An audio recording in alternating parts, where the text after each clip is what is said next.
Em Jeremias 35, a partir do versículo 1, a gente lê assim: Durante o reinado de Jeoaquim, filho de Josias, rei de Judá, o Senhor dirigiu esta palavra ao profeta Jeremias: Vá à comunidade dos Recabitas, convide-os a virem a uma das salas do templo do Senhor e ofereça-lhes vinho para beber.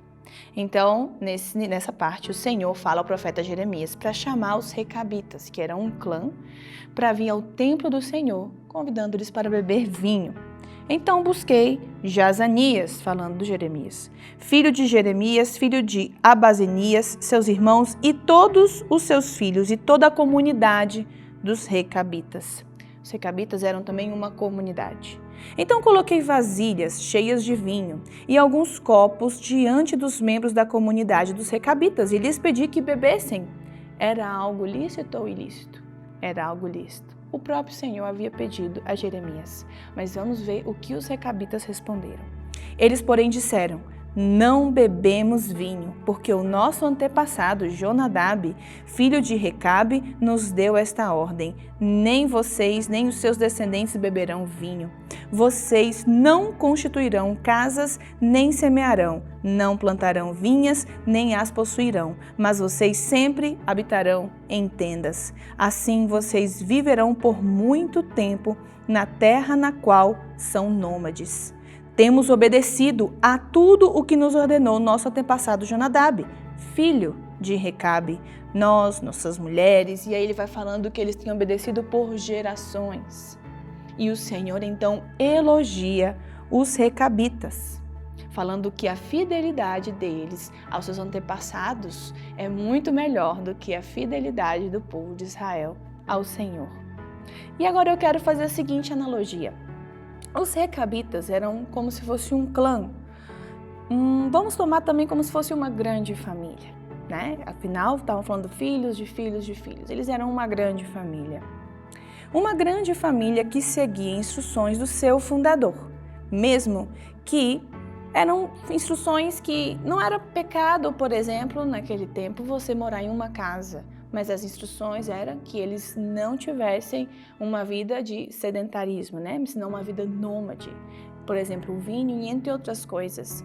As instruções deles não eram para que eles deixassem algum pecado, mas eram instruções específicas, deixar até o que é lícito.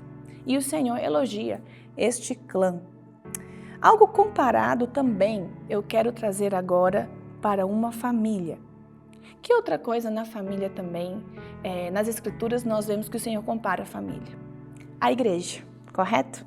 Sabemos que para o cuidado do seu povo, da igreja, o Senhor estabeleceu uma liderança servidora. E como nós, membros dessa família, devemos nos comportar em relação a essa liderança? Você já parou para pensar nisso? Em Hebreus 13, versículo 17, fala assim: Obedeçam aos seus líderes e submetam-se à autoridade deles. Eles cuidam de vocês como quem deve prestar contas. Obedeçam-lhes para que o trabalho deles seja uma alegria e não um peso, pois isso não seria proveitoso para vocês, para o próprio povo. Em tempos de escândalos, devido a lideranças opressoras, dominadoras, podemos facilmente cair em um outro extremo. Mas o Senhor não quer nem que desprezemos as autoridades e nem que sejamos dominadas por elas. Afinal, Ele é o nosso pastor. Mas Ele quer um equilíbrio. Como temos nos comportado em relação aos nossos líderes espirituais?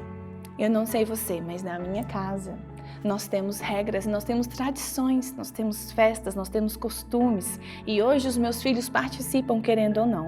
Mas eu espero que quando eles sejam mais velhos e possam escolher, eles escolham continuar com as tradições e os costumes que nós temos. E nós, como nós temos valorizado a nossa comunidade de fé? Será que nós temos honrado o que é pregado nela?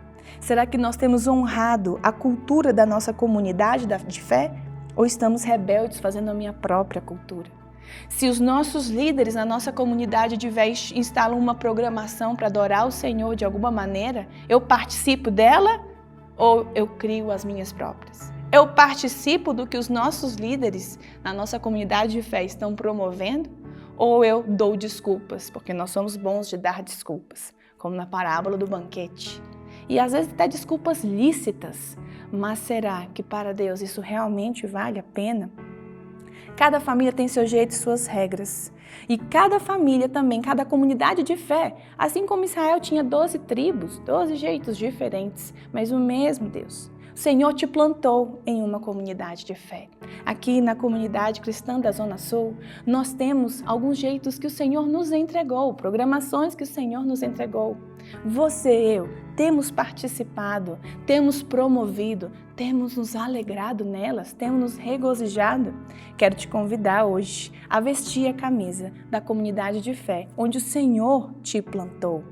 Lutar, viver, sofrer com ela, por ela, desfrutar, participar, servir, se envolver e se alegrar. Que Deus te abençoe.